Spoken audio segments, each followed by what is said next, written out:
Check it out, Startup Nation. I know many of you are trying to improve your marketing performance, right? You have your business or your e-commerce store and you're trying to increase that brand awareness.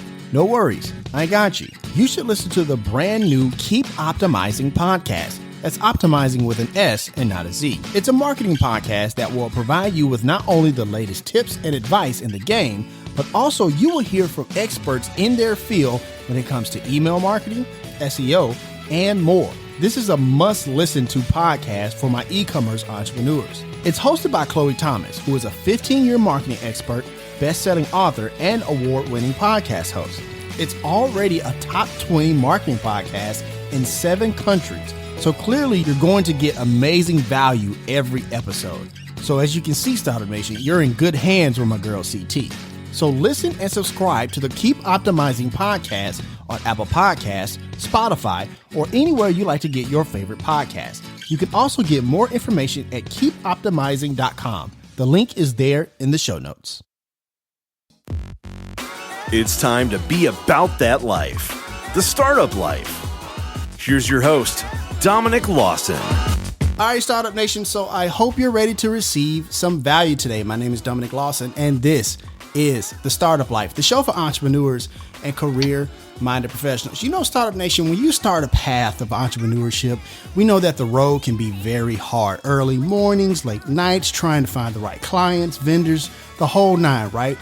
But sometimes entrepreneurs are called to serve when people are in need. And our guest today has done that for the city of LA and beyond. He is a keynote speaker and a graduate of Ohio University. He has the honor of being a recipient of the very prestigious Forbes 30 Under 30 list and Apparel Mag Top Under 30 Elite. He is the co-founder and CEO of IndieSource, an apparel manufacturer and fashion consultancy that is redefining the way clothing is developed, produced, and distributed in the United States. He is my man, Zach Hurley. Zach Attack. What's up, boss?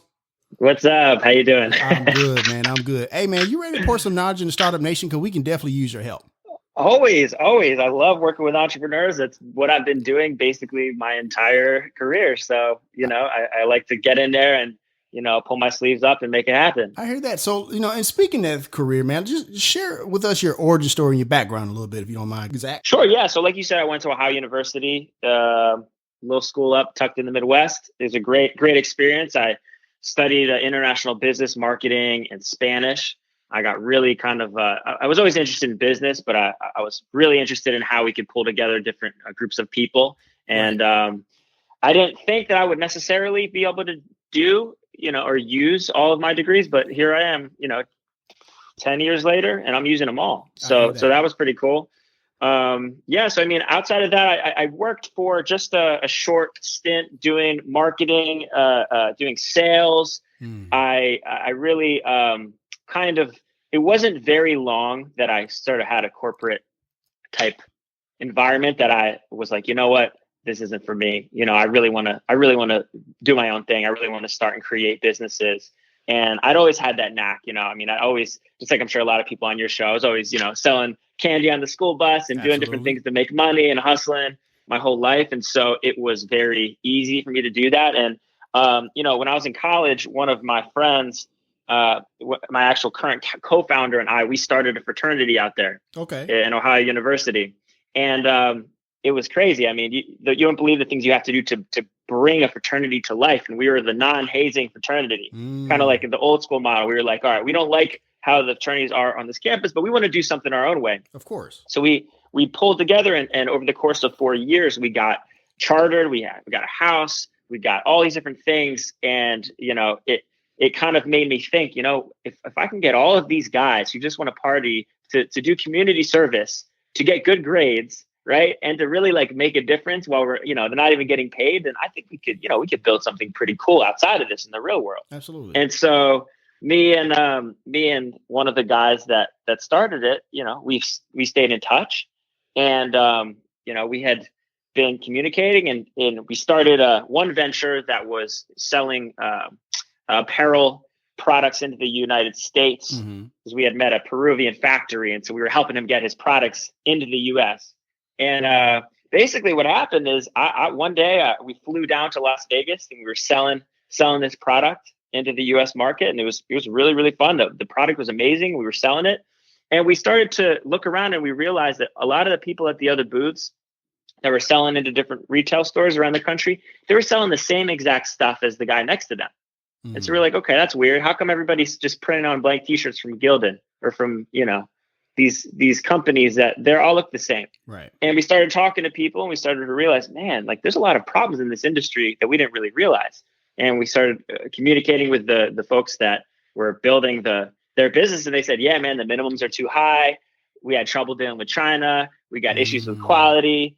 There's so many problems. We were like, man, okay, there's an opportunity here because so many people want to get into the game and the barrier to entry is starting to get lower because you can sell direct to consumer now, right. But that doesn't mean making the products is any easier. Right. Right. And so that was sort of the genesis for like, wow, aha moment, big, serious problem going on. How can we jump in and fix it and sort of approach this as, newer minds rather than the people that have been in the industry for a long time. Right. Right. Thank you for sharing that. You talked about being able to sell direct to consumer. Talk about how big of a game changer that was as opposed to before. Well, I mean, it's a huge game changer to be able to communicate directly with the niche that you serve. Mm-hmm. And so before, the way that I like to explain it is you have fewer brands and, department stores that used to sell mass market. Right. And so everything sort of kind of fit, but sort of kind of didn't fit. You know what I mean? Right. And you go to the store and it's just like it was generated to kind of be good enough for everybody. But today you don't have to do that. Today, what we can do, because we can communicate directly with people who we're trying to serve, we can make product for them and for just a small niche. And so if you're a lady who's very tall and you feel like you can't get that product in the market, you can create a line of clothing for tall women that only serves those kind of people. If you're a guy that's really short, you can make clothing for that. There's so many people that are left out, just in terms of not having the clothing that they want. And sometimes it's functional too. They just don't have, there's other things that clothing can do. For example, like we make scrubs, we we invent things for people that come up with ideas that are apparel related. And so the game change is that because we can communicate directly with our consumers now, that means we can build things that actually solve that problem. We don't have to make everything for everybody.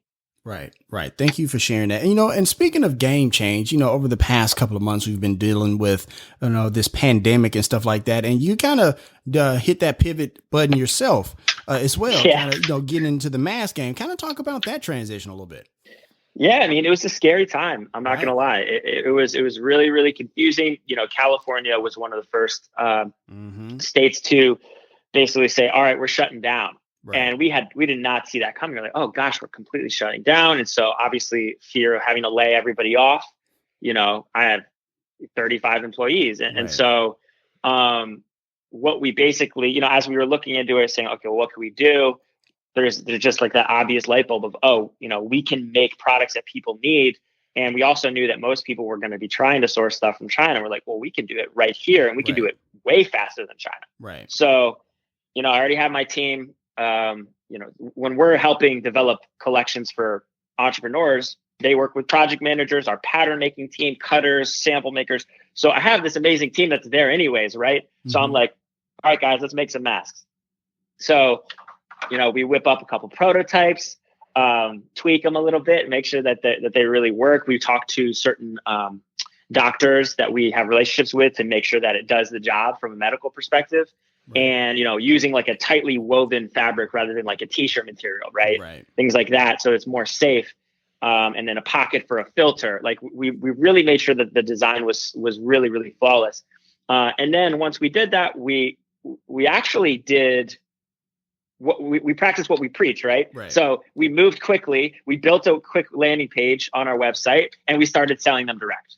Right. And we just dove right into it. And we continued that kind of like blew up because we were one of the first people to start selling. And then obviously other businesses and brands started reaching out and say, hey, can you make me a few thousand masks and things like that? So over the course of, we're still doing it, but over the course of the next 3 months, we produced like hundreds of thousands of masks for different businesses that would sell and provide them. We sold on our site. We did a 1-for-1 model. we're donating over, I think at this point, 16 or 17,000 masks. Wow. To service workers, to hospitals. I mean, anywhere that really needs them, we'll donate. And so that's been a really gratifying aspect of it. And so, yeah, it's just a win-win-win. We kept our employees working safely. We were able to keep the company going. We were able to donate.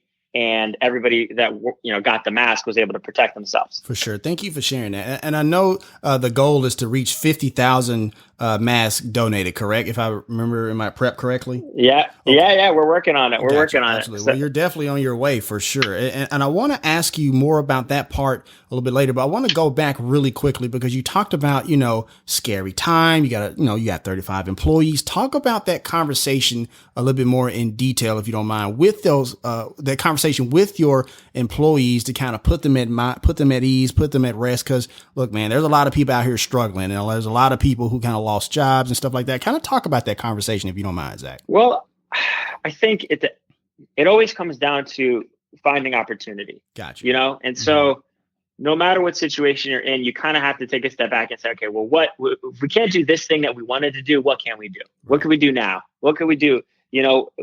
Talking to the state, talking to different people and figuring out what is viable for us to do and what's not. And so things are going to be changing. And so I think open communication, we kept having conversations and, virtual hangouts with our team to make sure that everybody knew, like, hey, look, we're all, you guys are good.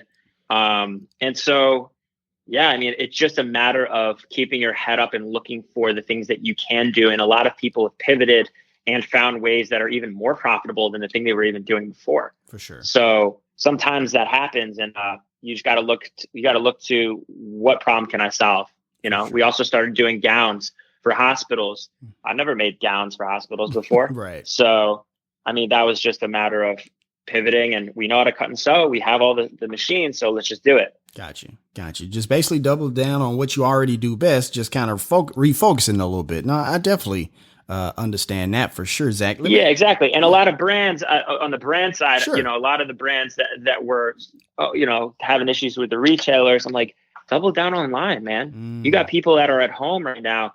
They still need product. They still, look at the numbers. Like, people are buying like crazy right now. Yeah, so it definitely is. The brands that were successful were the people that actually, because you saw what happened. The big brands pulled all of their budgets from their marketing, right? Mm-hmm. And so when they pulled all that budget on like Facebook and Instagram, it became cheaper for them to reach their customers if you stayed in. So the price went down because there's less competition. So the people that stayed advertising, continued to push their products out, were usually successful. For sure. Thank you for sharing that. Also talk about, when you transitioned over to mask and stuff like that, you got the help and the aid of a doctor. I know when the early days of the pandemic, everybody and their mama started wearing masks. I mean, making masks or whatever, right? But talk about that credibility and actually consulting with medical professionals before you made that mask, because I think that's really important. Well, we just wanted to, we're not medical professionals, so we wanted to understand like what was the thing that would make a mask be effective.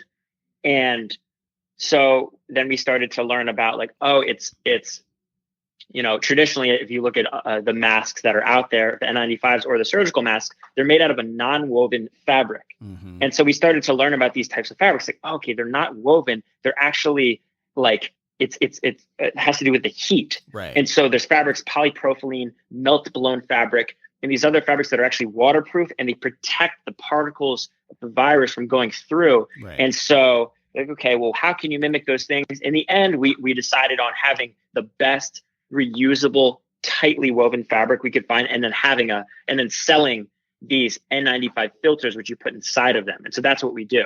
So you have the reusable thing, the mask that you can buy in lots of different colors, and then you have the filter that you trade out, every so often.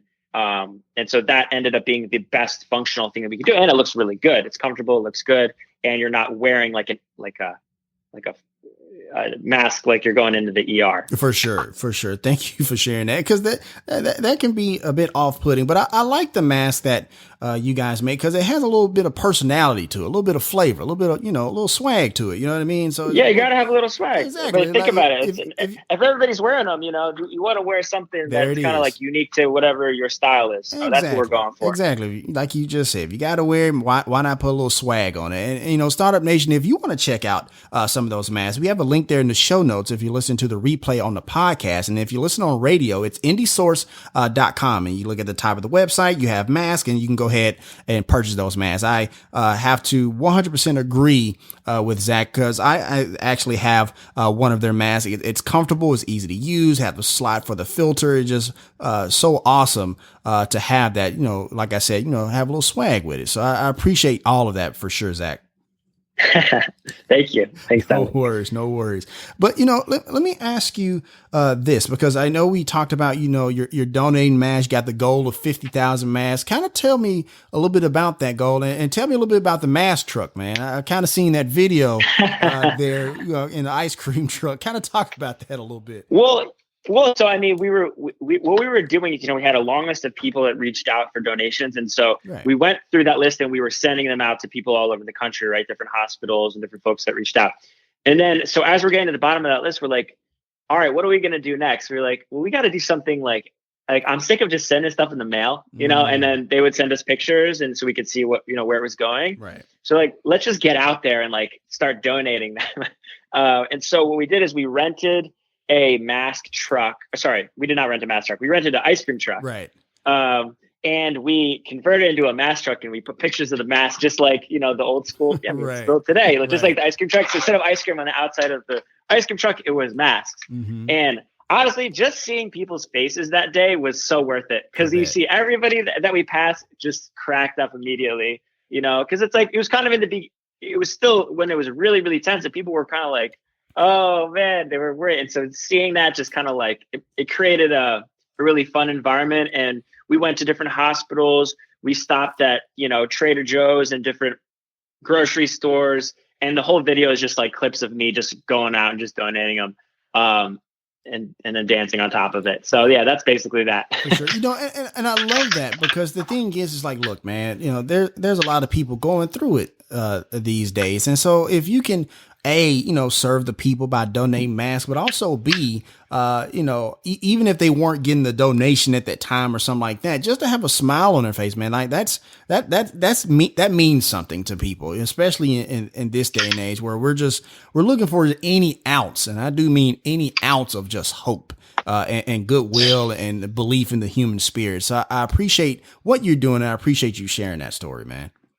Yeah, no problem. For sure. So, I know, like I said, you're there in LA, Mayor Eric Garcetti said, everybody needs to wear a mask and stuff like that. And I know you kind of work in volunteer or part of an organization that he's a part of, or kind of headed up and spurring entrepreneurship there in the Los Angeles area. When he talked about, moving Los Angeles forward and stuff like that, did you feel a sense of, call to duty, if you will, with what you're doing? I feel that, yeah. I mean, I think it's like one of those things where when there's something happening, I think the older I get, the more I realize nobody's going to no one's going to take action unless you take action. Right. There's certain people, and we know as a fact from this experience that people are very slow to take action. Right. I mean, in general, very slow. And I think, California did a pretty good job of very early being like, hey, we got to shut down. It's the right thing to do. Now, they made a mistake because then they opened up, and then, of course, it got much worse. Right. But the point is, you can't always rely on the leaders to know everything. And so you kind of have to work with them as best you can, and then work with your small little ecosystem and support those people that you have around you.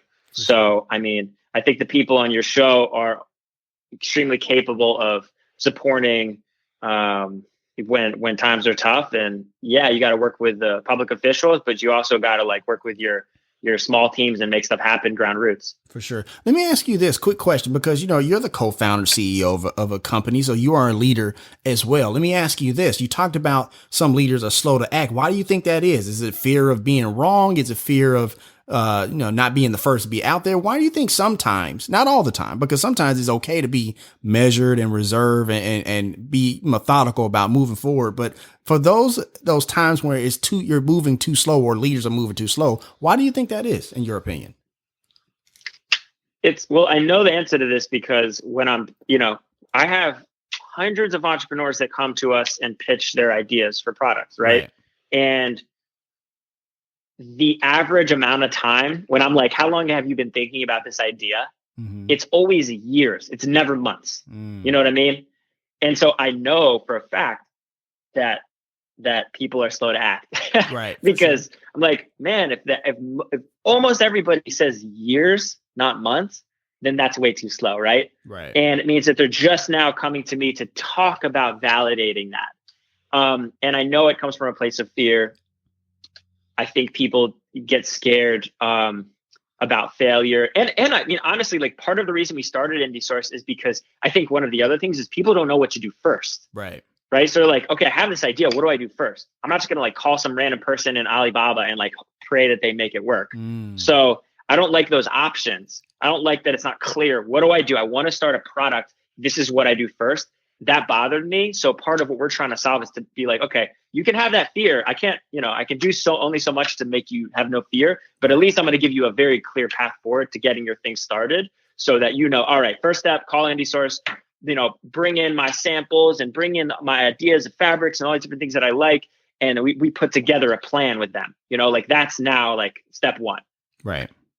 For sure. Thank you for sharing it. So I want to ask you this as, kind of transition a little bit here, so, I mean, based on certain estimates, this pandemic may be here for a while, but we do anticipate that eventually it will go away. Talk about the transition or what that would possibly look like as you transition out of kind of like, being not necessarily primarily, but a large focus of making masks back into the old way of business, the old business model or the original business model of Indie Source. Kind of talk about that transition out of the pandemic back into whatever normal is. You know what I mean?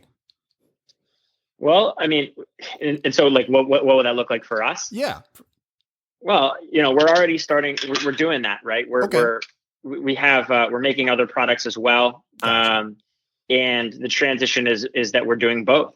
Mm-hmm. We're still making masks and gowns, and we're moving into, let me put it this way. Right now you have thousands of people that are sitting at home and they're like, that idea that I had, I got to make that thing happen. Like what better time than right now when I'm sitting at home, right? than to actually take action on that thing. So we have gotten more inquiries and requests and these kickoff meetings that we do than we've ever had, because people are kind of faced with that thing where they're like, all right, I'm either going to do this now or never. So it's been a good time for people to take action. And, being that we're in Los Angeles and we do use a lot of technology, we're able to do it remotely. So instead of having people come in, we do a remote kickoff meeting. Once we start the project, they have a project manager that sends them fabric swatches to approve with all the details and the pricing. Mm-hmm. We even do our patterns all digitally. So anything that can be done remote is done remote. And the things that cannot be done remote are done safely.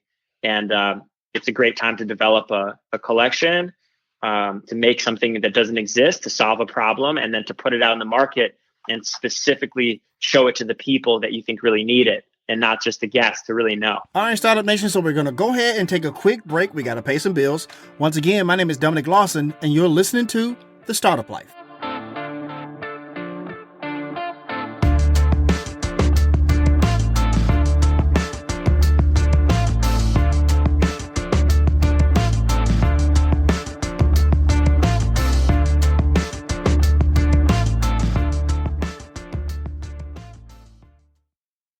Check it out, Startup Nation. I know many of you are trying to improve your marketing performance, right? You have your business or your e-commerce store and you're trying to increase that brand awareness.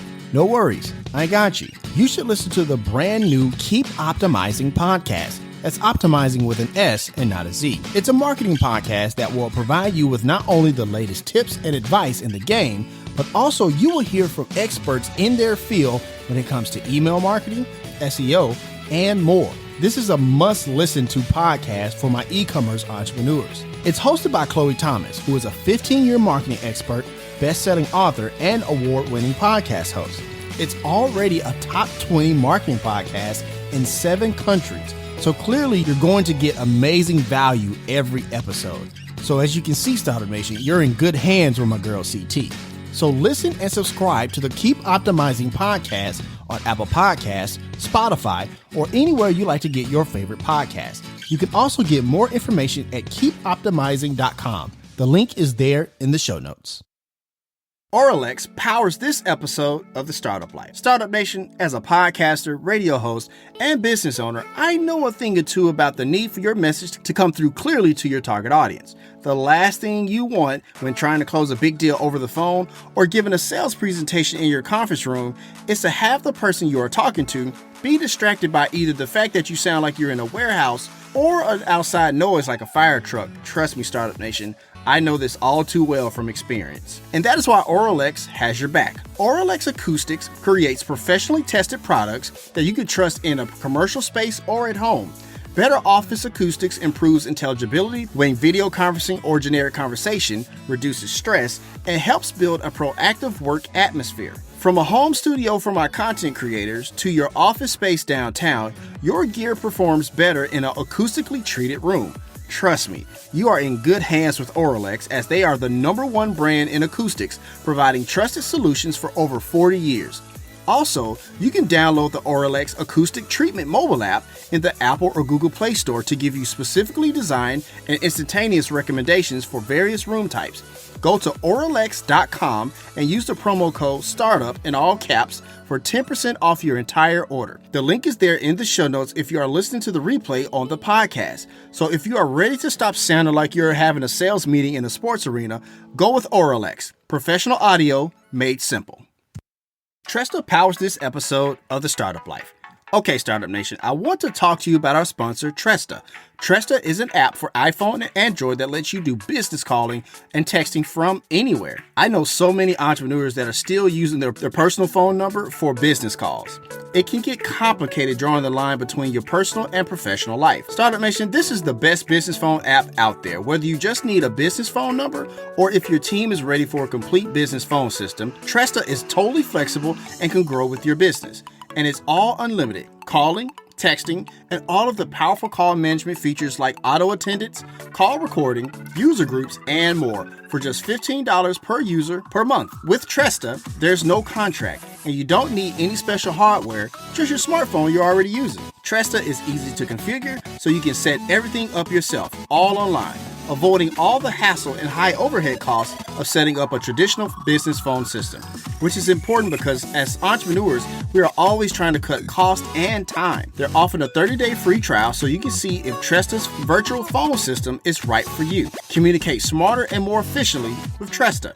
Start now at Tresta.com/startuplife. That's TRESTA.com/startuplife. The link is there in the show notes if you're listening on the podcast.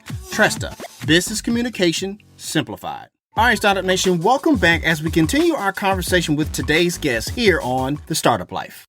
And Startup Nation, once again, we're talking to Zach Hurley, the co-founder and CEO of IndieSource. And speaking of, you were saying that it's a great time to kind of start a brand and stuff like that. In the blog post on the website, indiesource.com/indie-blog, you have a blog post that talks about that. Why now is the best time to start your apparel brand. Kind of talk about that a little bit. What are some of those first steps that they should really kind of take into mind for starting an apparel brand?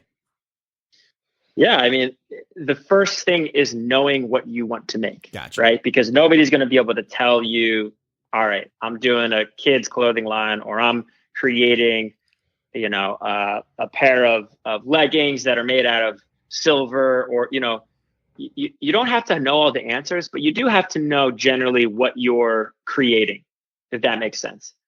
And so, yeah, basically you just need to pull that together. and come prepared with exactly what you want to create. And then from there, our team will help you sort of build it. We ask you to bring reference samples, so different garments that kind of show the aspects of what you're looking to create. Right. It could be a fabric, it could be a stitching that you see that you like, it could be draw cord, like anything that you have. And those are used as reference samples. And that's kind of the structure that allows us to make our development really smooth. So you bring that in, you fill out a cheat sheet that we have on our site, and you book a kickoff meeting, and you sit down with one of our experts that this is all they do is they help build brands. And so you tell them, you sit down with them, and you go through and really get clear on the plan. At the end of that meeting, we give them a quote for the project, which includes everything: the project management, sourcing, patterns, all the samples, everything you need to get your thing ready to go. We also support brands and marketing. We run ads for them. We build websites. We do photography. And we do a lot of behind the scenes footage, because we think that most manufacturing is pretty, it's behind closed doors. And so we want our brands that we work with to be able to show their customers how things are being made. Mm-hmm. And so the best way we can do that is to just give it to them. Got you. For sure. What are some of the craziest ideas you've seen for apparel brands kind of come across your desk, Zach? Crazy ideas for, I mean, like, wow, people, I didn't see that one coming. No, something like that. Yeah. I mean, things like anti-gravity suits. Wow. Okay. Using like elastic. We made a product, the baseball player, Hall of Fame, Rod Carew.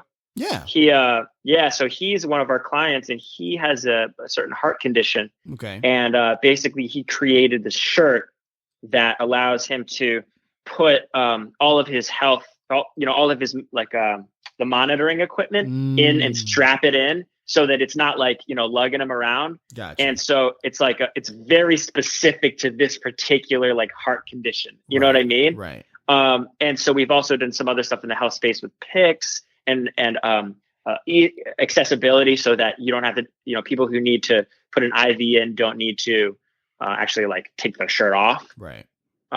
So a lot of things that are very functional and unique and really like creative. And then other things that are like more outrageous. Like we made pillows of a corgi's butt. Like, I don't even know.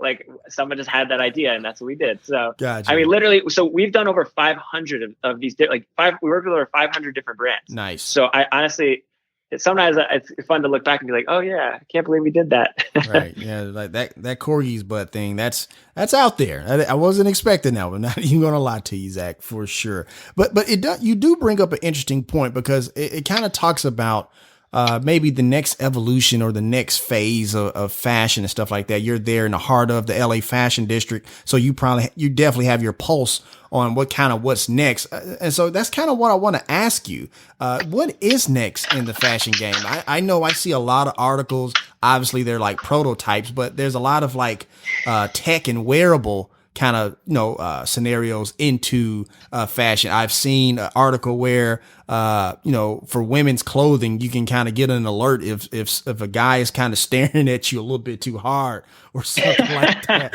Or I know, right? Or I've seen one where you can have a pair of shoes, and you can, like, with an app, you can change the color of it, change the design of it right there on the app, and it kind of changes in real time, which is just crazy to me.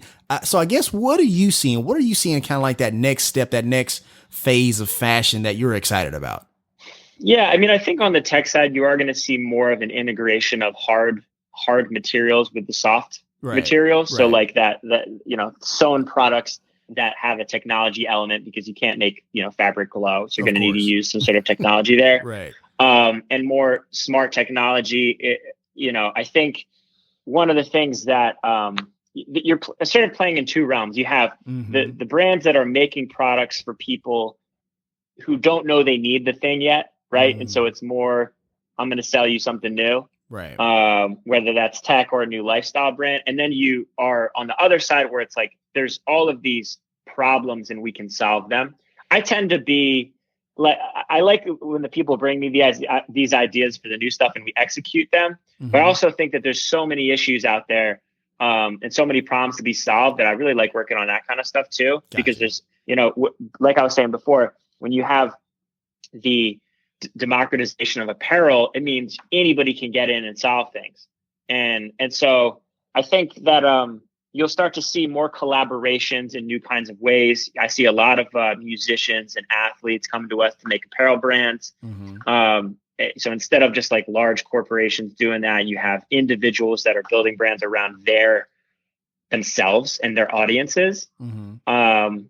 And you'll see a different type of convergence between music, sports, apparel in a new way, because now it's not just people, sponsoring, it's, these people own the products. So we're working with influencers and athletes and also like bigger brands that are looking to create like offshoot apparel stuff. And so kind of unique intersections between multiple sort of categories is what I'm seeing. Gotcha. You know what? Let me ask you this, because you talked about, working with influencers, you talked about working with a Hall of Famer and stuff like that. When you have like these, celebrities and influencers and people like that who want to start an apparel brand, and they have like these, I'm not going to say, ideas that can't work, but they have ideas that's kind of like, well, we might need to kind of rein it in just a little bit. Kind of talk about those conversations, because it's like you want their business, but you also want to set real expectations, right? Yeah. I mean, look, I've been surprised. Sometimes there are things that I think won't work that do work. So I can't always be like Fair enough. End judge. At the end of the day, it's again, what we're trying to do is provide products to a niche, and I might not be part of that niche. So I try to be fair when it comes to telling people that their ideas aren't going to work. Gotcha. But yeah, there are times where it's like, hey, I'll tell you when I do tell people their ideas aren't going to work. When people come to me and they say, I want to make a product that's going to be, it's going to be for men and women ages 10 to 80. It's going to be like your everyday girl kind of stuff. Fair enough. It's going to get all the men, all the kids. It's like, you can't do that. So the only thing I do know is not going to work is when you try to build something that's for everybody. Right. It's impossible. And even if you have tons of money, it's still extremely hard to do. And so outside of that, as long as what they're showing me is niche, it's like, these are the type of customers that I'm selling this to. And it's a person, it's like a human being with a demographic. It's not like a big range. Right. Then it's like, okay, all right, I see where you're coming from. And then what I'll do is try to guide them through the financial aspect. Okay, well, what are these people willing to pay for this garment, right? Because you know who they are. What are they willing to pay? It's got to align with that demographic and what they can pay. Okay, so they're willing to pay $70. All right, cool. So let's work backwards and figure out what kind of margin you need to run a successful business on that. And so then we look at our margin. We say, okay, this is how much money we have to play with to be able to find, to add fabric, to do your printing, cut and sew. And so instead of making it like you just create something and then you pray, you build it backwards. You start with the customer. You think about the price point that they're willing to pay. You think about what your brand needs to make in terms of a margin to be sustaining, how much it's going to cost to acquire a customer. And you put together a product that's going to allow you to scale. For sure. Thank you for sharing that. Talk about your co-founder a little bit and your relationship, as opposed to what it was before. I mean, a few years ago as it is now, and how you guys do business. Yeah, sure. So my co-founder, I guess when we first, I think probably the most notable thing. So we're good friends.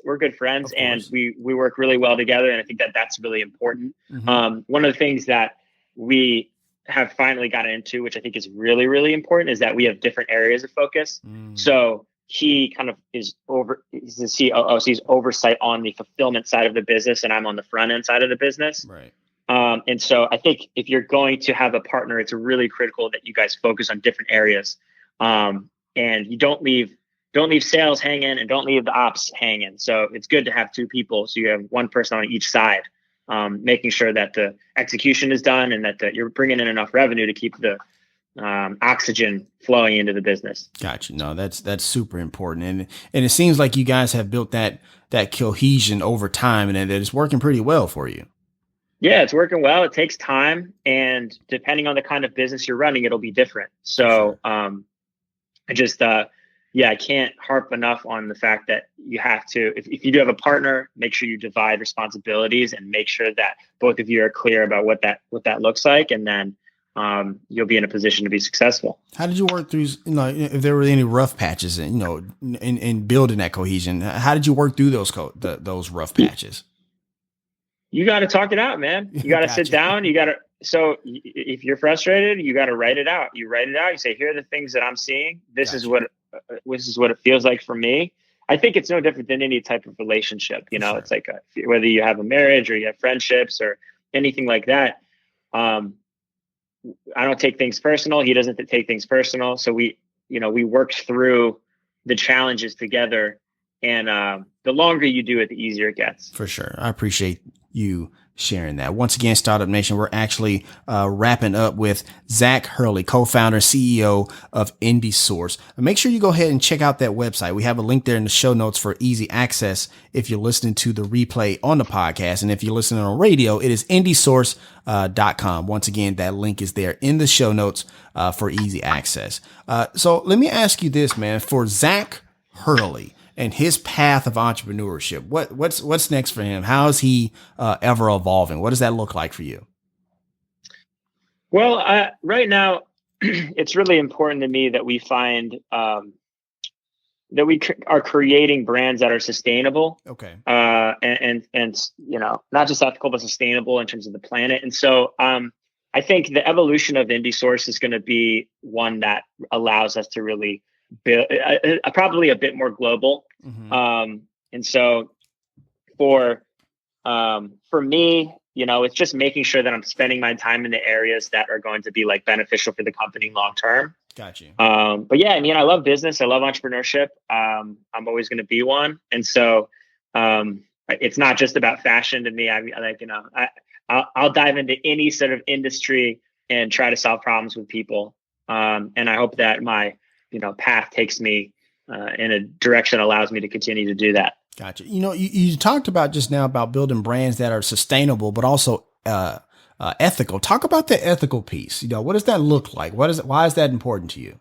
Well, so the problem generally in our industry, one of the many problems is Sure. You have these retailers or these brands that push down the manufacturer. Mm-hmm. And so then they're doing everything for pennies. And so I'm trying to reimagine ways that we can build brands in a way that makes everybody win rather than just certain people win. Understood. So in reimagining that, it requires certain things. It requires having the end consumer mm-hmm. Buy directly from less people. So there's less people in the middle. It requires that, there's open communication and transparency with who's making what kind of product and how they're being treated and where they're at and what's going on. I'm going down. So one of the things that we started to do is sort of expand into Mexico, and I'm getting our factory in Mexico fair trade certified. Okay. And so there's certain certifications that basically ensure that the employees working at a certain location get some of the money that comes in. Got you. So it's kind of like that, in the US we have employee, like profit sharing or something. Yeah. So it's similar to that, which, is beneficial. And so, in school I studied international business, and I really loved international development, which is going into other places in the world that need support and using your business mind to create solutions for them. And so, yeah, to be totally honest, what I want to spend my time doing is figuring out how can I use the tools that I have to support communities that need my brain on it, And so because I'm in apparel right now, I think the best way I can support them is going in and setting up structures so that we can continue to do what we do. Even if we're producing in, say, Mexico or in Guatemala, we know that we're building a factory that the people are being paid well, that the fabric we're using sustainable materials, and just continuing to get educated myself and educate other people about their buying decisions and to show the impact of what we do in our work and what that means for the planet. So it's an ongoing thing. I don't have all the answers, of course. But I want to be a steward and a guide for those that are looking to get started. And I think if we can do that, then as the years go on, we'll be in a much better position to build products and not hurt the environment. I hear that. Thank you for sharing all of that. For sure, Zach. Hey, man, what's your entrepreneur superpower and why? My entrepreneur superpower is convincing people that they can do what they want to do, And right. So like I was saying before is that I know, and this is, I'll be honest with you. I talk to my whole family, my family comes to me for business. They want to talk about this and that, and I'll get in the weeds with them, right? I'll show them how to build a funnel in their marketing. Right. I'll talk with them about I love to get into the weeds, trust me. But at the end of the day, it's always the same answer, which is get into action, start doing something, right? Just get moving, right? And so I love to prove people wrong when they are kind of stagnant and scared and they think they can't do something. Right. Isn't that the best feeling? Like when they say like, man, I don't know I can do it. And then you give them some tools of the tools and tricks of the trade and they start to get some traction and get some momentum.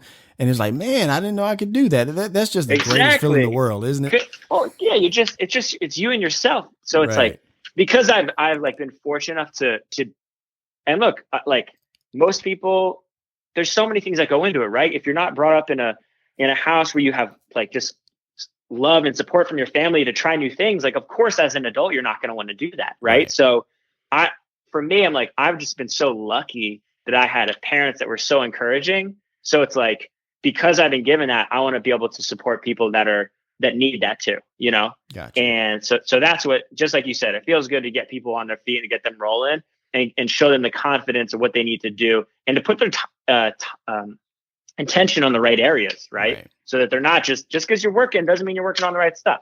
I hear that. It's definitely that. You definitely don't want to be that inflatable at the car dealership, right? Where it's like, it's moving, but it ain't really going nowhere. So I definitely understand that. Yes, that's great. For sure. And Startup Nation, before I ask the last question, I just want to say, Zach Attack, thank you so much for coming on the show, man. Thank you so much for sharing your insight. And once again, Startup Nation, that website is indiesource.com. We have a link there in the show notes for easy access if you're listening to the replay on the podcast. So Zach, I'm actually going to turn the microphone over to you, man. You kind of did this, but I want you to put your foot in this one this time. Look, there's people who are feeling discouraged, feeling kind of down. Talk to Startup Nation and give them some words of encouragement for today, good sir. Well, I don't know the exact numbers, but I'm pretty sure if you look across history and you look at which companies are the biggest, they all came from moments in time where there was something bad going on. Right? They all came from recessions or some sort of like thing happening in the world. And the reason that happened is because there were individuals in those organizations that saw opportunity rather than just, put their feet up and said, all right, let's just wait it out. So now is the most important time for you to get to work, not to put your feet up, not to wait out this thing, because we don't know how long this is going to be. Right? But what we know is that there's always opportunity in times like this. Opportunity to help people, opportunity to help yourself. And, whether you're looking to start, a business in cut and sewn goods. I mean, we do everything from apparel to accessories to home goods stuff sometimes. So, but there also might be products that you want to make that aren't tech, And so regardless of what it is that you want to do, get out there and start taking action. Don't get stuck in research phase. You got to get on the phone with people. You got to get in front of people. Even if you can't go see them physically, do a Zoom and see their face. And start to get some real momentum going. There's a lot of people out there that are looking to do that too. So groups like this your startup life is it's just great to have this sort of community. Just get started is the most important thing. There are people out there that have done aspects of what you want to do. And so lean on them heavy to get you to that next phase and focus on driving yourself forward and you'll be successful. I hear that. Awesome stuff. And that's going to wrap up this session of The Startup Life. We want to once again thank the co-founder, CEO of IndieSource, Zach Hurley. Appreciate you so much, my man. Yeah, thank you, Dominic. No worries. Great to be here. No worries. And as always, Startup Nation, if you have an idea, be about that life, the startup life. If you want to let us know what you think about our show, have an idea for a show topic, or would like to advertise on our show, send us a message on the Startup Life Podcast Facebook page. And while you are there, like and follow our page as well. It's a great way for us to engage with you, Startup Nation, and really grow our community. The link is there in the show notes. Subscribe to the show as it can be heard on Apple Podcasts, Google Play, Stitcher Radio, Spotify, or even on your Facebook timeline or any other platform you like to get your podcast. If you are listening on Apple Podcasts and you find our content valuable, please give us a 5-star rating, as it will help us climb the charts and help more people find our show. You can also listen to the show on the Startup Life Podcast new website. There you will find the all-new Startup blog, where I write on many topics that are interesting and helpful to you on your path to entrepreneurship. And hey, if you have an idea, be about that life, the Startup Life.